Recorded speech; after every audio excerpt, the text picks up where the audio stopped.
Good morning, student. Today we are going to discuss the revision of third chapter. देखो बेटा chapter number third जो था अपने पास that is linear equation in two variable. आपके पास क्या था बेटा ये linear equation in two variable. और बेटा हमने इसको डिफरेंट डिफरेंट मेथड से पढ़ा था। फर्स्ट जो मेथड पढ़ा था हमने ग्राफिकल मेथड पढ़ा था। ग्राफिकल मेथड में हमारे पास क्या होता था, दो इक्वेशन होती थी, उन दोनों इक्वेशंस को हम क्या करते थे ग्राफ पर प्लॉट करते थे। तो बेटा ग्राफ पर प्लॉट करने के बाद आपके पास थ्री कंडीशन आती थी। फर्स्ट कंडीशन, सेकंड कंडीशन और थर्ड कंडीशन के लिए ग्राफ में इधर बना देता हूँ। देखो अगर हमारे पास कोई भी दो लाइनें इस टाइप से इंटरसेक्ट करती हैं तो जहां पर भी इंटरसेक्ट करती हैं वहां पर क्या होता था, एक यूनिक सॉल्यूशन होता था। ठीक है भाई, अगर हमारे पास दो लाइनें पैरेलल आ जाए तो बेटा वो कहीं पर भी इंटरसेक्ट नहीं कर रही थी, तो उस केस में हम बोलते थे कि यहाँ पर कोई भी सॉल्यूशन नहीं है, नो सॉल्यूशन। और बेटा फिर हमने बताया था कि अगर एक ही लाइन के ऊपर दूसरी लाइन कोइंसिडेंट हो जाती है तो वहां पर क्या हो जाते हैं, मैनी सॉल्यूशन हो जाते हैं। ये तो हो गया बेटा ग्राफिकली। अगर हम बिना ग्राफ के अगर बताना चाहते हैं तो अपने पास एक कंडीशन होती है a1/a2 does not equal to b1/b2। अगर इस टाइप की कोई कंडीशन है तो वो क्या बताएगा, डायरेक्टली एक यूनिक सॉल्यूशन बताएगा। अगर आपके पास a1/a2 not equal to b1/b2 equal to b1/b2 not equal to c1/c2 आ जाए तो आपके पास ये जो कंडीशन होगी ये नो सॉल्यूशन वाली कंडीशन होगी। और इसके बाद जो लास्ट कंडीशन है अपने पास वो क्या है, अगर a1/a2 b1/b2 और c1/c2 तीनों ही अगर इक्वल आ जाएंगे तो उस केस में हम क्या कहेंगे, उस केस में कहेंगे कि वो लाइनें कोइंसिडेंट लाइनें बन गई। गेट इट बेटा।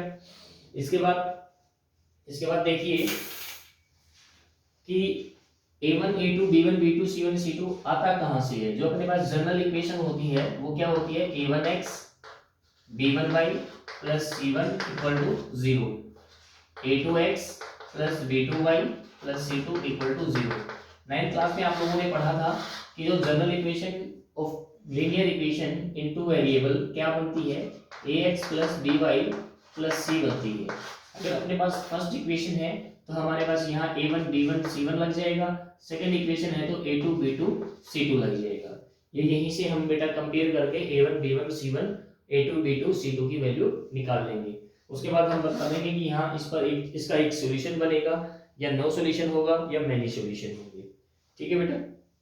इसके बाद सेकंड जो है, फर्स्ट मेथड था अपना ग्राफिकली, सेकंड जो मेथड था वो था बेटा एलिमिनेशन मेथड।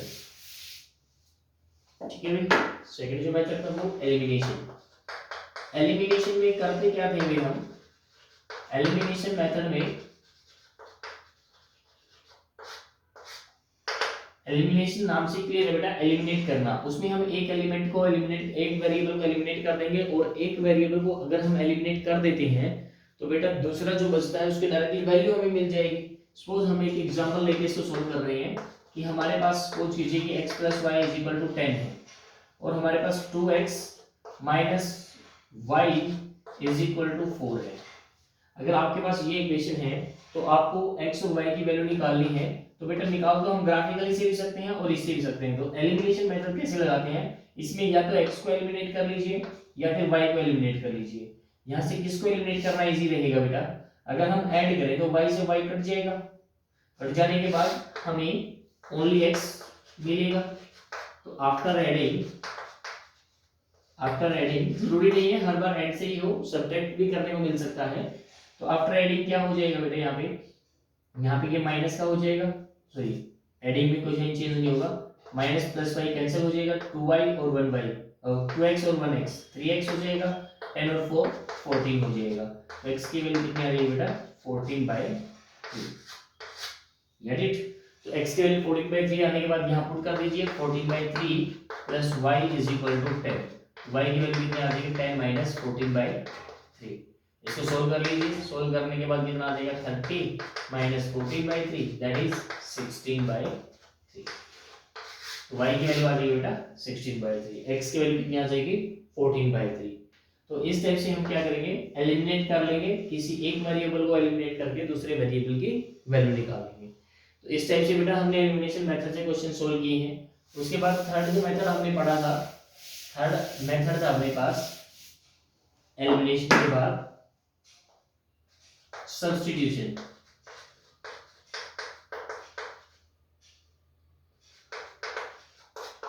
सब्स्टिट्यूशन मेथड क्या होता है बेटा, सब्स्टिट्यूशन मेथड होता है कि इसमें एक इक्वेशन से, किसी भी एक इक्वेशन से वैल्यू निकालकर किसी एक वेरिएबल की दूसरे इक्वेशन में पुट करना है। सपोज कीजिए कि हमने जो अभी एग्जांपल लिए थे, ये ड्रॉ कर लेते हैं, x + y = 10 और 2x - y = 4। तो यहाँ पर हमें करना क्या है, x की वैल्यू निकाल लीजिए। यहाँ से x की वैल्यू निकालेंगे तो आप x की वैल्यू कैसे निकालेंगे, y कौन से इधर चला जाएगा तो 10 - y हो जाएगा। और बेटा x की वैल्यू हमें मिल गई है तो यहाँ पे पुट कर दीजिए। यहाँ पर पुट करने के बाद 10 - y - y = 4। 2 की 10 से मल्टीप्लाई हो जाएगी 20, 2 की y से मल्टीप्लाई हो जाएगी 2y - y = 4। तो ये 2y और 1y कितना हो जाएगा भाई, माइनस का 3y = 4। 4 इक्वल से इधर आ जाएगा, 3y इक्वल से उधर चला जाएगा। उधर जाने के बाद ये पॉजिटिव हो जाएगा, 4 इधर आने के बाद नेगेटिव हो जाएगा। 20 में से 4 सब्ट्रैक्ट होने के बाद 16 बचेगा। तो y की वैल्यू कितनी आ जाएगी बेटा यहाँ पर 16/3। क्या y की वैल्यू 16/3 ही आई हुई थी? y की वैल्यू 16/3 से यहाँ पर क्या करेंगे आप, यहाँ पे पुट कर लीजिए। यहाँ पे 16/3 वैल्यू पुट कर लेंगे तो कितनी आ जाएगी बेटा, x की वैल्यू आ जाएगी 13 - 16/3 दैट इज 14/3। यही बेटा x की वैल्यू 14/3 आया था और y की वैल्यू आपके पास 16/3 आया हुआ था। तो बेटा सब्स्टिट्यूशन मेथड से भी आपको क्या करना है, सिमिलरली सोल्व करना है। इसी टाइप से आपका क्वेश्चन सोल्व हो जाएगा। ठीक है बेटा। उसके बाद देखिए नेक्स्ट जो मेथड रहेगा अपने लिए, नेक्स्ट मेथड रहेगा cross multiplication method. Cross multiplication में क्या करना होता था हमें, क्रॉस मल्टीप्लिकेशन मेथड में हमें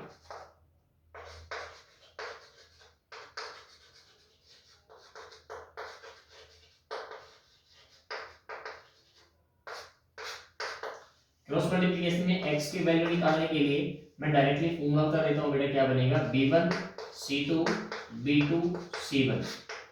यहाँ पर a1 b2 a2 b1, ये वाला फॉर्मूला बनेगा। y की क्या बन जाएगा भाई, c1 a2 c2 a1 और ये क्या रहेगा a1 b2 minus a2 b1। ठीक है बेटा। x और y की वैल्यू आप इस टाइप से निकाल सकते हैं। आपके पास कुछ भी कॉम्प्लिकेटेड क्वेश्चन है उसको अगर हम डायरेक्टली क्रॉस मल्टीप्लिकेशन मेथड से सोल्व करना चाहें तो डायरेक्टली हम कर सकते हैं। देखो बेटा एक क्वेश्चन कर लेते हैं, मिसलेनियस एक्सरसाइज का कुछ एक अच्छा सा क्वेश्चन था। ऐसे क्वेश्चनों में ही हम इस टाइप के फॉर्मूले को यूज करते हैं। हाँ जी, जैसे ये गिवन है बेटा, आपके पास गिवन है, क्वेश्चन है a - bx, क्वेश्चन 7 का 4th पार्ट है बेटा मिसलेनियस एक्सरसाइज से, a - bx plus a + by equal to a² minus 2ab minus b², ये गिवन है बेटा। और यहाँ पर सेकंड जो इक्वेशन है वो क्या गिवन है, a + b into x + y equal to a² minus plus b², ये स्टेटमेंट गिवन है बेटा। देखिए क्रॉस मल्टीप्लिकेशन से ऐसे क्वेश्चनों में हमें मोस्टली क्रॉस मल्टीप्लिकेशन से मैथड से सोल्व करना चाहिए। तो यहाँ पर देखिए बेटा x का जो कोफिशिएंट है फ्रॉम फर्स्ट इक्वेशन, ये क्या हो जाएगा आपके पास, a1 हो जाएगा। a1 की वैल्यू कितनी हो जाएगी, a - b। a2 की वैल्यू कितनी हो जाएगी बेटा, जो y का कोफिशिएंट है that is a + 2 a + b। और c1 की वैल्यू क्या हो जाएगी बेटा, जब भी ये इधर आएगा तो सभी के साइन चेंज हो जाएंगे। क्या हम इसको ऐसा राइट कर सकते हैं, आप इसको ऐसा राइट कर लीजिए। उसके बाद a2 की वैल्यू क्या हो जाएगी, अगर मैं इसको x से मल्टीप्लाई करूं तो इसका x का कोफिशिएंट ये बनेगा ना, x का कोफिशिएंट ये बनेगा तो इसमें x की वैल्यू जो a2 की वैल्यू जो हो जाएगी वो a + b हो जाएगी। y का कोफिशिएंट भी यही बनेगा, b2 की वैल्यू भी अपने पास क्या बन जाएगी, a + b बन जाएगी। और C2 की वैल्यू क्या हो जाएगी, ये इधर आने के बाद साइन चेंज हो जाएंगे, तो हम डायरेक्टली इसको ऐसा राइट कर लेते हैं। इसके बाद देखिए कि आपको x का फॉर्मूला पता है b1c2 माइनस b2c1 बाय में a1b2 माइनस a2b1। आप एक बार इसको y को इरेज कर देते हैं और यहाँ पर ये वाला x की वैल्यू सोल्व करके ही दिखाते हैं। क्या है यहाँ पर b1c2, b1 कहाँ है बेटा, यहाँ पे b1 है, b1c2 इन दोनों की मल्टीप्लाई कर लीजिए, a प्लस बी और a square plus B square, इनकी अगर हम मल्टीप्लाई कर लेते हैं तो यहाँ पर आप राइट कर लीजिए a प्लस बी इंटू में a square plus B square और बाद में क्या है माइनस, फिर बीच में क्या आएगा, बीच में माइनस आ जाएगा, माइनस आने के बाद b2c1 इसमें भी क्या है आपके पास a प्लस बी और यहाँ पर c1 कितना है, c1 हो जाएगा माइनस माइनस माइनस प्लस हो जाएगा बेटा, और यहाँ पे इसके साथ मल्टीप्लाई लगेगा रहेगा a square minus 2ab minus b square. उसके बाद नीचे देखिए क्या आने वाला है a1b2 की मल्टीप्लाई करें a minus B a plus B, तो ये तो आपके पास a square minus b square बन जाएगा, फिर बीच में क्या साइन है, माइनस का साइन है। उसके बाद इन दोनों की मल्टीप्लाई कर लीजिए, इन दोनों की मल्टीप्लाई कैसे आ जाएगी, a square plus B square plus 2ab, ये आ जाएगी। अब देखिए इसको सोल्व करने के बाद क्या आंसर हमारा आता है,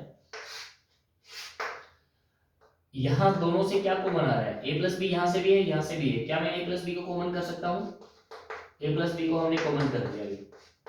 उसके बाद अंदर क्या बचेगा, a square plus B square, यहाँ पे बचेगा a square plus B square, यहाँ पे क्या बचेगा, यहाँ पे बेटा बाहर माइनस भी है, माइनस बाहर है तो ये माइनस का a स्क्वायर और माइनस का b स्क्वायर बचेगा। यहाँ पर देखिए माइनस का a स्क्वायर सॉरी प्लस का a स्क्वायर माइनस का 2ab माइनस का b स्क्वायर, ये बचेगा अपने पास। और नीचे क्या बचेगा, नीचे a square minus b square minus का a स्क्वायर माइनस का b स्क्वायर माइनस का 2ab, ये बचेगा। a स्क्वायर से a स्क्वायर कैंसिल हो जाएगा, पॉजिटिव नेगेटिव दोनों अपोजिट साइन के हैं तो कैंसिल हो जाएगा, यहाँ पर भी कुछ कैंसिल हो रहा है, पॉजिटिव a स्क्वायर से पॉजिटिव a स्क्वायर कैंसिल हो रहा है, तो अंदर क्या बचा बेटा माइनस का b स्क्वायर और माइनस का b स्क्वायर, माइनस का b स्क्वायर माइनस का b स्क्वायर कितना हो जाएगा भाई, माइनस का 2b स्क्वायर और यहाँ से माइनस का 2ab, ये बचा भाई। नीचे क्या बचेगा, माइनस का 2b स्क्वायर माइनस का 2ab, माइनस का 2b स्क्वायर माइनस का 2ab, माइनस का b स्क्वायर और माइनस का b स्क्वायर माइनस का b स्क्वायर माइनस का 2b स्क्वायर हो गया ना, या माइनस का 2ab हो गया। देखिए बेटा ये दोनों सेम हैं, ये कट जाएंगे और x की वैल्यू क्या आ जाएगी बेटा आपके पास a प्लस बी, x की वैल्यू क्या आ जाएगी बेटा a plus B. Similarly y की वैल्यू भी हम निकाल सकते हैं, y की वैल्यू क्या आ जाएगा, आपके पास फॉर्मूला क्या था c1a2 माइनस c2a1 बाय में a1b2 a2b1। c1a2 देखिए c1a2 की मल्टीप्लाई कर लीजिए, c1a2 की मल्टीप्लाई क्या आ जाएगी, c1a2, इन दोनों में से क्या कॉमन आ रहा है, इन दोनों में से पहले इनको मल्टीप्लाई ही कर लेते हैं बेटा, a क्यूब माइनस माइनस आगे आ जाएगा, a को इससे मल्टीप्लाई किया a क्यूब, a को इससे मल्टीप्लाई किया a क्यूब, a को माइनस 2ab से मल्टीप्लाई किया तो minus 2a square b, a को b स्क्वायर से मल्टीप्लाई किया तो कितना आ गया a b स्क्वायर, फिर b की मल्टीप्लाई करेंगे a स्क्वायर से तो कितना आ गया भाई plus b a square, b a square, तो b की हमने 2ab से मल्टीप्लाई कर दिया तो कितना आ गया माइनस 2ab स्क्वायर, और b की हमने b क्यूब से b स्क्वायर से मल्टीप्लाई कर दिया तो कितना आ गया b स्क्वायर से मल्टीप्लाई करने के बाद माइनस का b क्यूब। ये कंप्लीटली बेटा a प्लस b की c1 से मल्टीप्लाई होने के बाद आ गया है। उसके बाद माइनस यहाँ पर a माइनस b की इससे मल्टीप्लाई कर देते हैं, a माइनस b की इससे मल्टीप्लाई करेंगे माइनस माइनस तो प्लस हो जाएगा, a माइनस b की मल्टीप्लाई a की मल्टीप्लाई करेंगे इससे a क्यूब, a की मल्टीप्लाई b स्क्वायर से करेंगे a b स्क्वायर, b की मल्टीप्लाई इससे करेंगे b a स्क्वायर,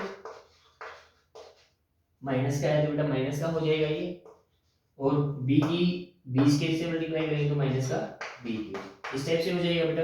और नीचे वाला सोल्व होकर आपके पास क्या आएगा माइनस का 2b स्क्वायर माइनस 2ab, ये आने वाला है।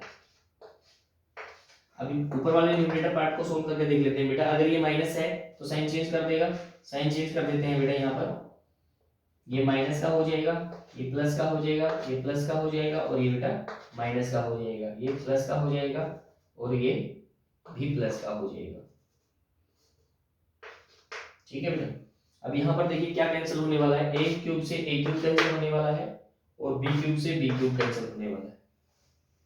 यहाँ पर 2a² b पॉजिटिव है, 2a² b पॉजिटिव है और यहाँ पर a² b नेगेटिव है और यहाँ पर a² b नेगेटिव है।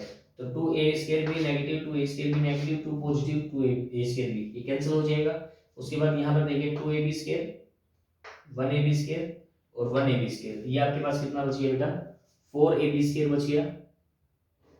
4ab² होने के बाद यहाँ पर देखिए आपके पास क्या आंसर आने वाला है इसका, कुछ कॉमन आ रहा है यहाँ से, 4ab² राइट कर लेते हैं। 4ab² बाय में यहाँ से क्या कॉमन आ रहा है, माइनस का b कॉमन आ रहा है, 2b कॉमन आ रहा है, तो यहाँ से कितना बचेगा b और यहाँ पे कितना बचेगा बेटा a। यहाँ से 2b से 2b कट जाएगा, 1b से 1b कट जाएगा, यानी कि यहाँ पे क्या बचेगा, माइनस का 2ab डिवाइड में a प्लस b, ये बेटा आपके पास y की वैल्यू आ जाएगी। ठीक है। तो जब भी आपके पास बेटा इस टाइप के क्वेश्चन होंगे तो इस टाइप के क्वेश्चनों को आपको क्रॉस मल्टीप्लिकेशन मेथड से सोल्व करना चाहिए। वहां पर डायरेक्टली आपके पास जो फॉर्मूला है वो इंप्लीमेंट कर दीजिए और आपका आंसर आ जाएगा। तो क्रॉस मल्टीप्लिकेशन मेथड के बाद बेटा हमने 3.6 एक्सरसाइज भी की थी। 3.6 एक्सरसाइज में हमारे पास क्या थी, फ्रैक्शनेबल हमारे पास लीनियर इक्वेशंस थी।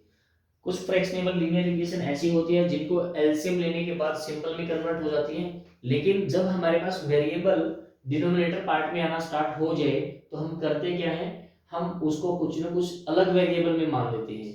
जैसे हमारे पास कुछ क्वेश्चंस हमने आपको प्रीवियस वीडियो में कराए हैं, वहां पर बताया भी है। 1/x को हमने u सपोज किया है, 1/y को v सपोज किया है और फिर वो u और v में कन्वर्ट हो गई। पहले आप u और v की वैल्यू निकालोगे, u और v की वैल्यू निकालने के बाद फिर आप क्या करोगे, फर्दर उसको 1/x 1/y के इक्वल रखोगे और फिर आपकी x और y वेरिएबल की वैल्यू आएगी। तो इस टाइप से बेटा हमने इस कंप्लीट चैप्टर में इन 4 मेथड्स को पढ़ा है, लेकिन यूज आपको इन 4 मेथड में से ही करना है। ठीक है। अगर पर्टिकुलरली एग्जाम में आपको बोला जाता है कि do by the cross multiplication, do by the elimination, do by the substitution या ग्राफिकली, तो आपको पर्टिकुलरली वही क्वेश्चन उसी मेथड से करना होगा। ठीक है। उसमें हमारी विश नहीं चलेगी, लेकिन वर्ड प्रॉब्लम क्वेश्चंस में वो हमें बोलता नहीं है, तो उसमें हमारी विश चलती है कि हम कोई भी इनमें से कोई भी मेथड लगा सकते हैं, आपको किसी भी टाइप की प्रॉब्लम नहीं होगी। तो बेटा यहाँ तक आई थिंक सभी के सभी क्वेश्चंस मैं सोल्व करवा चुका हूँ आप लोगों को। अगर फिर भी किसी बच्चे का अगर कोई डाउट है तो आप मुझे डायरेक्टली व्हाट्सएप पे सेंड कर सकते हैं, और अगर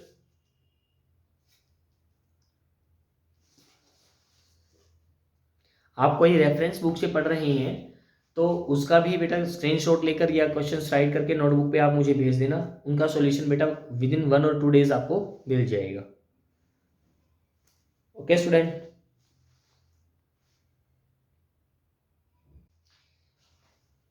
देखिए बेटा आपका जो एनसीईआरटी पोर्शन था वो तो कंप्लीट हो जाता है।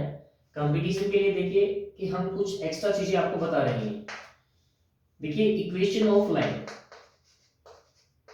इक्वेशन ऑफ लाइन जो होती है वो होती है y = mx + c। इसको हम बेटा इक्वेशन ऑफ लाइन बोलते हैं। इसमें इक्वेशन ऑफ लाइन में m क्या होती है, m होती है स्लोप ऑफ लाइन। क्या होती है बेटा, स्लोप ऑफ लाइन। स्लोप क्या होती है, स्लोप होती है कि किसी भी लाइन का एग्जिस्टेंस यानी उसकी परछाई, और c क्या होता है, वाई इंटरसेक्ट या वाई इंटरसेक्ट, बात एक ही होती है, वाई इंटरसेक्ट। तो सपोज कीजिए कि मैं आपको एक इक्वेशन दे रहा हूं y = 2x + 3। अगर आप इसका ग्राफ बनाना चाह रहे हैं तो इसका ग्राफ कैसे बनेगा बेटा, आप इसकी पहले क्या बनाओगे, इसका टेबल बनाओगे। टेबल कैसे बनेगी, x की वैल्यू आपने 0 ले ली, x की वैल्यू 0 लेने के बाद y की वैल्यू कितनी आ गई बेटा 3। अगर हम यहाँ पर x की वैल्यू 2 ले लेते हैं, x की वैल्यू 4 ले लेते हैं, कुछ भी ले लेते हैं, x की वैल्यू 2 ले ली तो y की वैल्यू कितनी हो जाएगी बेटा 7 आ जाएगी। तो जैसे ही आप इस पर प्लॉट करोगे ये वाला x की वैल्यू 1 2 3 4 5 6, हम थोड़ा सा और आगे ले लेते हैं 7 8, y की वैल्यू भी इसी तरह से एक्सटेंड करनी पड़ेगी हमें 1 2 3 4 5 6 7, 1 2 3 4 5 6 7, ठीक है भाई। तो y is equal to 2x plus 3 हमने ले लिया। तो अगर इसका हम ग्राफ बना रहे हैं x की वैल्यू 0 y की वैल्यू 3, तो इसका ग्राफ पॉइंट यहाँ पे बनेगा, x की वैल्यू 2 y की वैल्यू 7, x की वैल्यू 2 और y की वैल्यू 7, तो ग्राफ पॉइंट यहाँ बनेगा। तो अगर हम इन दोनों को ज्वाइन करें, ठीक है बेटा, तो आपका ग्राफ जो है वो इस टाइप से बनना है, गेट इट। तो आपका जो ग्राफ इस टाइप से बनना है, तो यहाँ पर ये क्या होगा, यहाँ पर ये -1 होगा और यहाँ पर ये -2 होगा, ये 3/2 पर यहाँ पर क्या करेगा इंटरसेक्ट करेगा, ठीक है। तो अगर हम कहें कि आप बनाइए y is equal to 2x plus 1 का ग्राफ, तो इसका ग्राफ कैसे बनेगा भाई, इसका ग्राफ बनेगा x की वैल्यू 0 पुट कर दीजिए, y की वैल्यू 1, x की वैल्यू 2 पुट कर दीजिए, y की वैल्यू कितनी बनेगी, y की वैल्यू 3 बनेगी। x की वैल्यू 0 पर y की वैल्यू कितनी बनी बेटा 1, और x की वैल्यू 2 पर y की वैल्यू कितनी बनी 3। तो इनको जैसे ही आप ज्वाइन करोगे, तो इनको ज्वाइन किया तो आपको इस टाइप से ग्राफ मिलेगा, ठीक है भाई। तो आपको इन दोनों ग्राफ को प्लॉट करके ये पता चल रहा है कि ये वाला ग्राफ यानी 2x प्लस 3 वाला और 2x प्लस 1 वाला जो ग्राफ है वो क्या करेगा, दोनों के दोनों पैरेलल होंगे। तो यहां से एक कंक्लूजन निकलता है, जिस भी किसी इक्वेशंस में x का कोफिशिएंट अगर सेम हो, y का कोफिशिएंट अगर सेम हो, तो वो लाइनें क्या बनेंगी, वो लाइनें पैरेलल बनेंगी, ठीक है बेटा। जिसकी स्लोप चेंज हो गई तो उसके लाइन की एग्जिस्टेंस भी चेंज हो जाएगी। अगर स्लोप सेम है, देखो 2x है, वहां पे भी 2x है, एग्जिस्टेंस लाइन की सेम है, वो भले ही ऊपर से नीचे या नीचे ऊपर जाएगी। अगर मैं कल कहूं y is equal to 2x minus 1 का ग्राफ बनाइए, तो आप कैसे बनाओगे बेटा, x की वैल्यू को 0 रखते ही y की वैल्यू कितनी आ जाएगी -1 आ जाएगी।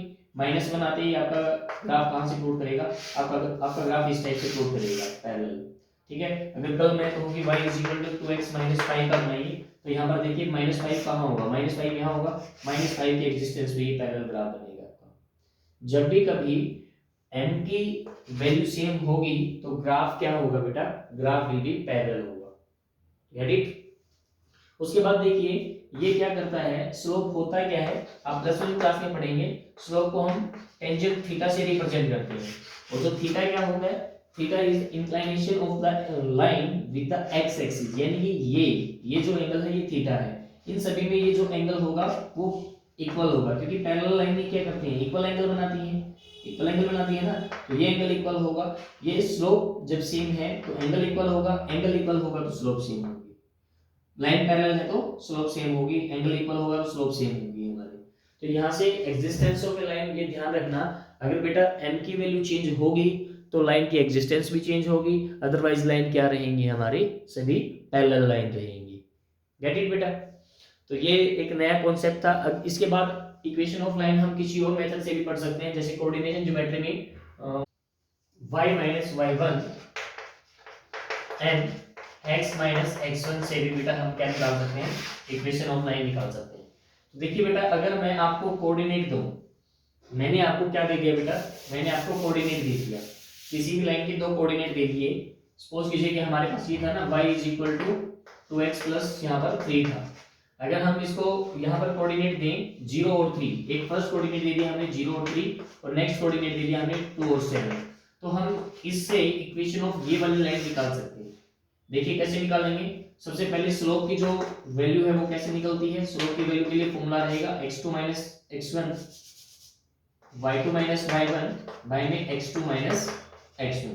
तो यहाँ पे कर लीजिए y2 minus y1, 7 minus 3 2 minus 0, तो 7 में से 3 गया बेटा 4, 2 में से 0 गया 2, 2 से कैंसिल हो जाएगा, इक्वेशन ऑफ लाइन क्या आ जाएगी बेटा, और स्लोप कितनी आ जाएगी 2 आ जाएगी। इक्वेशन ऑफ लाइन के लिए देखिए y1 x1, बेटा आप इस कोऑर्डिनेट को भी ले सकते हो, इस कोऑर्डिनेट को भी ले सकते हो, किसी को भी ले सकते हो। आपने इसको लिया y माइनस y1, y1 कितना है यहाँ पे 3, x स्लोप कितना है, स्लोप है 2, x माइनस x1, x1 कितना है आपके पास 0। तो जैसे ही आपने किया y माइनस 3 इक्वल टू 2 की x से मल्टीप्लाई हो जाएगी 2x, 2 की 0 से हो जाएगी 0। फिर यहाँ से सोल्व करने के बाद देखो बेटा क्या इक्वेशन आ रही है, तो यही इक्वेशन आ रही है आपको। तो जब भी अपने पास कोई कोऑर्डिनेट दे रखे हो और इक्वेशन ऑफ लाइन हमसे पूछी जाए, तो बेटा हम इस वाले फॉर्मूले का यूज करके डायरेक्टली लाइन बना सकते हैं। वहां पे स्लोप निकालना जरूरी हो जाएगा, m कैसे निकलेगा, m के लिए फॉर्मूला रहेगा बेटा आप लोगों के लिए ये वाला।